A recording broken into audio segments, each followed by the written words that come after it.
delightful. Are you kidding me? What about that time you did that thing? What about that time you said that thing? Don't you remember, those horrible thoughts that you have? When you were cruel to that person, when you said something that really hurt that person's feelings, and on and on and on, the list just rolls out. You, delightful. And to kind of stay with it and go, yeah, me, I'm delightful.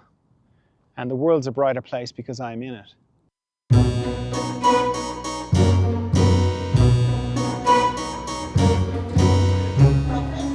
Hello friend, John Dalton here for the Emergence podcast, where we go into love, consciousness and mystery. And in this episode we're going into traveling tips, temporary palaces, nervous system wiring, being delightful, and inner peace.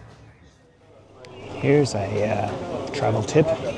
Something I started to do, I don't know how long ago, maybe a couple of years, 2 or 3 years ago. And it's kind of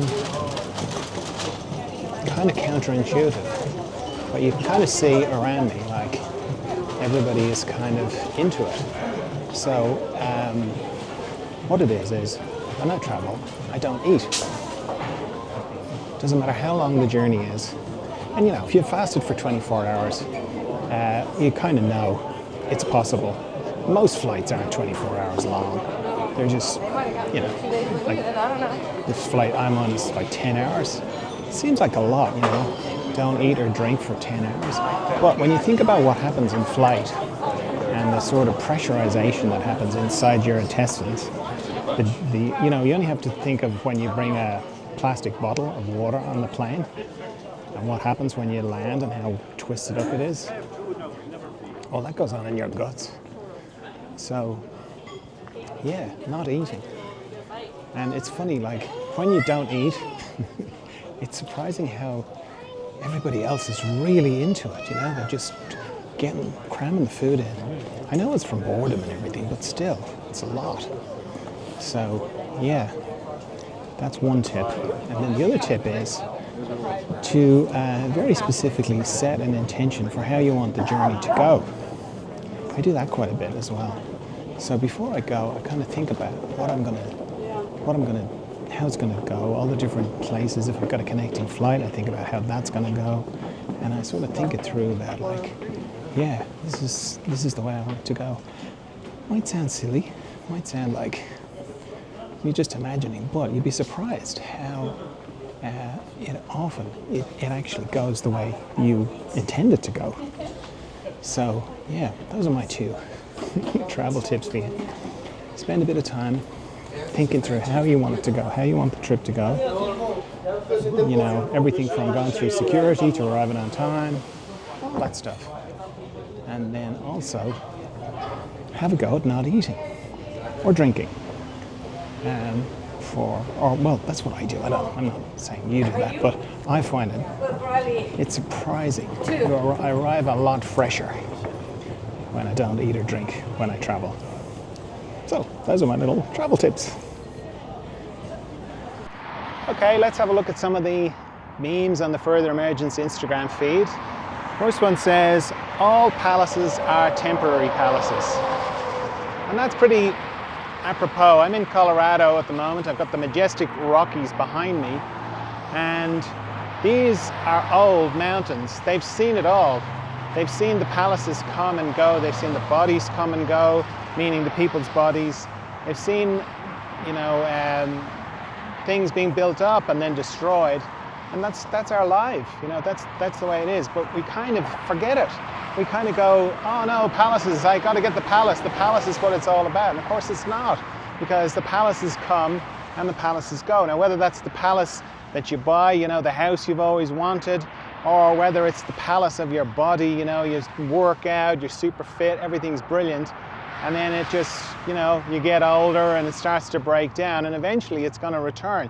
Eventually the palace will disappear, just like all the palaces of your body. The cells will just go back, the atoms will just return into the ground, and the older things, like these mountains, they'll stay. But the thing is, these mountains will fade as well. just like everything passes. And that's on the bigger scale. But the thing that we forget is that everything passes every night. You know, we think, oh, well, just because when I wake up my body is still there, that there's a kind of continuity to it. But when you pull it apart, really, you know, what your experience of deep dreamless sleep is, everything is gone. You know, it's like, where's the heartbreak?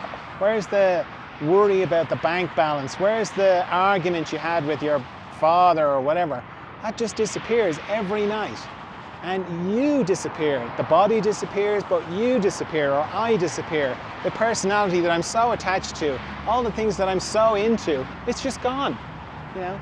So like on the bigger scale, you've got the mountains, right? And the mountains have been here for a long time, and they've seen all this, you know, we must seem very fast to mountains, the way how we do things, and have, like, I mean, even just like cars on the road, but just like how we move about in our lives compared to the slow rhythm of the mountains, where we must feel like we're going very fast. But they too are going to disappear, and we disappear every night. So like nothing is permanent here. And we have all these little clues about how it's all an illusion all the time. Like the biggest one being, where does it all go? Where do I go every night? Where do you go every night? You know, where's your personality, your history, your memories, your fears? Where does it go? We don't know, and we don't really care. We just wake up in the morning and go, oh great, another day, off we go. So it's a good meme, I think. All palaces are temporary palaces. There's a lot in it. The next one says, your nervous system will always choose familiar chaos over unfamiliar peace until you learn to heal and choose differently. That's powerful and depressing. Because we kind of go, why does the drama continue? How come I can't find the peace? And unless you know that your nervous system will just keep going for what's familiar to it, even though what's familiar to it is chaos and trauma and is perpetuating the thing that you would like not to happen. Even though that's the case, your nervous system will still default towards that because it'll go with what's familiar for lots of reasons. Because our nervous system is, yeah, it's our brain, but it's also, it runs throughout our whole body, and it is the absorber and the harbinger of all the traumas that we've had. So if it gets bent out of shape, it kind of stays bent out of shape. And then it keeps repeating patterns that continue to bend it out of shape. So if you are just kind of going, well, I'm just going to not have drama in my life, and if you don't understand that your nervous system will just keep doing it, it'll just keep making it happen, then you'll never win, and then you'll feel like you're failing at not having drama in your life. So knowing that your nervous system is doing this really helps take that out, that sort of feeling of failing out of it. And then you can begin to find ways of understanding your nervous system better and regulating yourself better, regulating your nervous system better. Like there's so much information available about your nervous system, these little hacks that you can do to help regulate your nervous system and bring it back into harmony. Like just some of them off the top of my head. You know, if you are feeling stressed to the point of your hands are almost shaking, if you do a bit of physical exercise, you know, do some jumping jacks, just do something that burns off that energy. It's surprising how quick your system will respond to that, because one part of our nervous system is designed, you know, for the cliched fight or flight. So if you do something that burns off the same amount of energy that you would burn off if you did have to have a fight or run away from something, it's surprising how much your nervous system will come back into balance. Humming, that's good as well, for example. That's a very good thing to do, to hum if you're feeling stressed or dysregulated. It soothes your vagus nerve, which is it's a big nerve that runs. Physically it's a very thin nerve, but It runs over all, it's a cranial nerve, but it comes down through your neck and all through your digestive system. And it responds really well to humming. So if you start humming, you'll bring your nervous system into regulation. So those are good. Crying, sighing, doing the surprising how much that helps. If you know about it and if you just take the time to do that, even though, you feel like a bit of an idiot, you kind of go, oh my God, what am I doing? Sighing and crying. Either of those two. You don't have to do them together or anything. But they help. They help a lot. So, as I say, plenty of resources about your nervous system. And if you understand that it will keep repeating the same patterns unless you change it, unless you break those new patterns, unless you make some new neural pathways, it'll keep just happening again, which is awful because we don't want to keep re-traumatizing ourselves, but that's kind of what we do, even though we don't mean to. So yeah, discover more about your nervous system, discover ways that really work for you to help regulate it, and then you'll kind of break the pattern. All right, the next one says, you've made it through every single worst moment of your life. Have no doubt that you will continue to survive and thrive. I remember, must be, I don't know, 10 years ago. I was in the middle of something. I was going through something. And I was in a lot of emotional pain. And I was like, oh God, this is awful. I can't handle this. It's too much. I want it to stop. I don't think I can survive. It's too much. I can't cope. You know that kind of feeling? And out of nowhere, I had this knowledge of, you've had the worst day of your life. I was like, what? It's like you've had the worst day of your life. It's happened.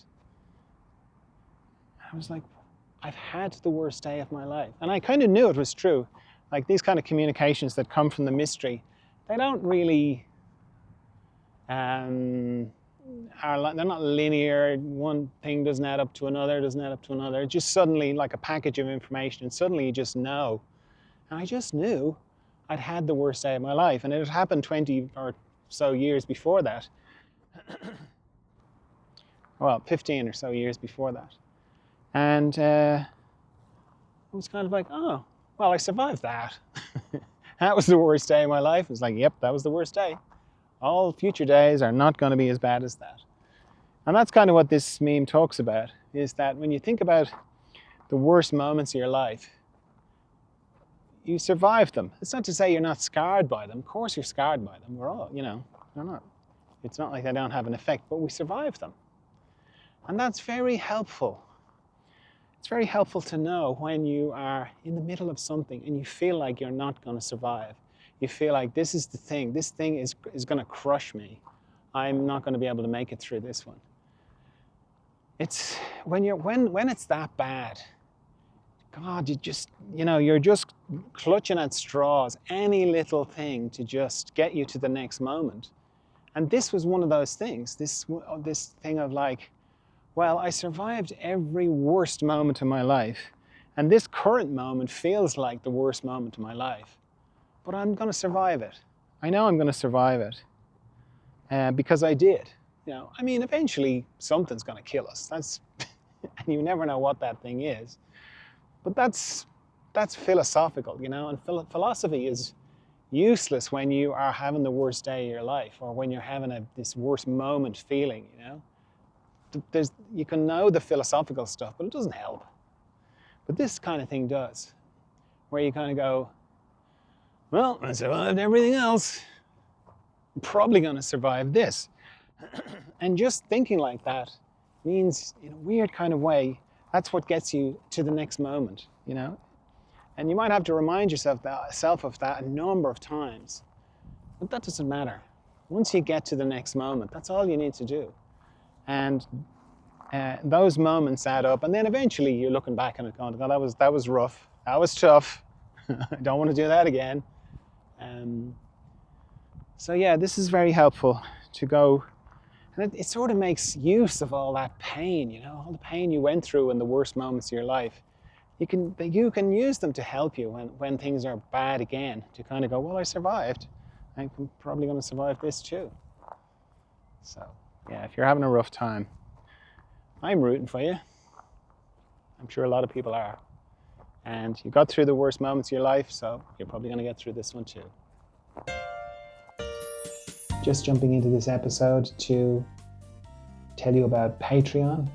If you're enjoying these episodes, if you're getting something from them and you'd like to help out, the idea is, like, if you met me in person, would you like to have a cup of tea with me? Well, you can, at least the tea part at least, because for roughly around the price of a cup of tea, depending on where you are in the world, you can help. You can help with these podcasts on Patreon. So I'd really appreciate it if you did. And thank you if you're already supporting me on Patreon. And if you want to, it's just Patreon.com/John Dalton Podcasts. And it would mean a lot to me. Thanks very much. So the next one says, and you've probably come across loads of these types of memes, "You are delightful, and this world is so much brighter because you are in it." Loads of memes like this, isn't there? They're not easy to let in though, are they? We can read them and go, oh, that applies to other people, doesn't it? Like other people are, yeah, I know other people are delightful, but me? Yeah, I'm not so sure about that. And this sentiment is the thing that really needs to penetrate our hearts. That not to somebody else to kind of, go, oh, isn't that lovely? Let me send that to somebody else. Let me send that to this person I know who's delightful. You know that feeling? How much harder is it to go, that beam is about me. I'm delightful. And the world is brighter because I'm in it. I mean, we can kind of get it intellectually. We can go, yeah, I'm delightful. Sure, of course I'm as delightful as anybody else. But to really get it, just between you and you, or me and me, that's not easy. Because as soon as you begin to entertain that notion that I'm delightful, all the reasons why the parts of you that don't think you're delightful come to the fore. And they just kind of go, you, delightful? Are you kidding me? What about that time you did that thing? What about that time you said that thing? No, you remember, those horrible thoughts that you have? When you were cruel to that person, when you said something that really hurt that person's feelings, and on and on and on, the list just rolls out. You, delightful. And to kind of stay with it and go, yeah, me, I'm delightful. And the world's a brighter place because I'm in it. You really have to drag that knowledge up from your toes. It doesn't come naturally to us because the world has got its hands on us, as somebody said, and tried to convince us that we are not delightful and that the world isn't brighter. In fact, the world is a bit worse because we're in it. And that's quite a lot to stand against on the inside. So, yeah, I would encourage you to really, and me, to when you read these sunny, beautiful memes that you want to share with somebody else, to go, yeah, they're talking about me. I'm the sunshine in this meme. And then, watch the eruption that happens inside of, no, you're not, blah, blah, blah, blah, blah, blah, blah. And to just be with it and let it say whatever it says and just keep returning to it. No, I'm delightful. I'm delightful, and the world is a brighter place because I'm in it. And once you start to settle into it, then you start to notice it. Like our minds and our subconscious are evidence gathering machines. So if we think we're not the sunshine, then we'll gather evidence to support that. If we begin to entertain the idea that we are delightful and that the world is a brighter place because we're in it, Well, then we'll start to gather evidence for that. So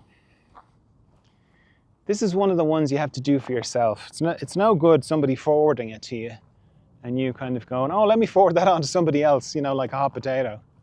It's to actually go, yeah, they're talking about me. They saw something in me. That's why they sent it to me. So it's confronting. It's not easy, but it's so worthwhile to acknowledge this part of ourselves and the positive effect that we have, and to just, do it in defiance of the conditioning that would try and make you think otherwise. Do it for love. Next one says, inner peace begins the moment you choose not to allow another person or event to control your emotions. Simple. Yeah, everybody got that? Okay. Off we go and do that.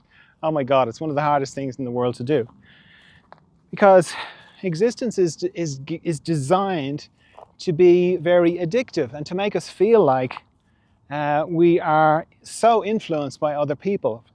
And, you're with the love of your life, and then they go, you know what, it's over between us.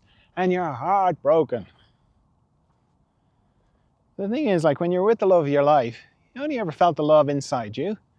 And when they said they didn't want to be with you anymore, the heartbreak isn't in them, it's in you. It's inside you. So thinking that it happens out here, that out here is what controls us, is so not in our direct experience, because the great love and the great heartbreak doesn't happen out here. It happens in here. That's where we feel everything, where everything exists. We think we're just this little body with a back to it and whatever, but we're actually very vast creatures inside, and we're multi-dimensional on the inside. We've got so much going on the inside. So if we feel like other people, for as long as we kind of go, oh, it's all outside me. So this person has to keep loving me. This boss has to keep paying me, employing me. All these things. Then we're forever at the mercy of these things and these people. But once we kind of go, you know what, it all happens inside me. So let me turn my focus in a bit. Let me discover what's going on in there. Let me discover the landscape, my inner landscape. Let me get to know it. Because it's all happening inside me, so I may as well get to know it. And the more I get to know it, the less I'm at the mercy of external things, whether that's people or events or anything that goes on. If I kind of have found where the river of joy is and the mountain of sorrow, if I know where these are, then I'm used to navigating around them, then what happens outside me affects me a lot less. I'm much better able to maneuver in the world. And I'm much better able to express myself and to be who I am, who I know myself to be, than if I was caught up in this external thing, like everybody has to love me, I have to have this much money, I have to have this kind of house, this kind of car, this kind of partner, all this kind of stuff. Then we're just lost in it. We really are. So yeah, I'd encourage you to, and me, of course, to keep looking inside. That's why meditation is so good. That's why I talk about it so much, because it's so helpful for that. It's so helpful for understanding your inner landscape and finding it, and finding what the sort of landmines are, finding them in advance and maybe deactivating them so that when other people step on them, it doesn't hurt so much. And we, instead of going, you hurt me, what did you do? Instead of doing that, we kind of go, give me a moment now, I just got to look inside and deal with the pain, my pain, the pain that's inside. So yeah, it's good. All right, that's all I have for you this time. I trust you're well. I trust you're of good cheer. I'll talk to you again soon. Bye.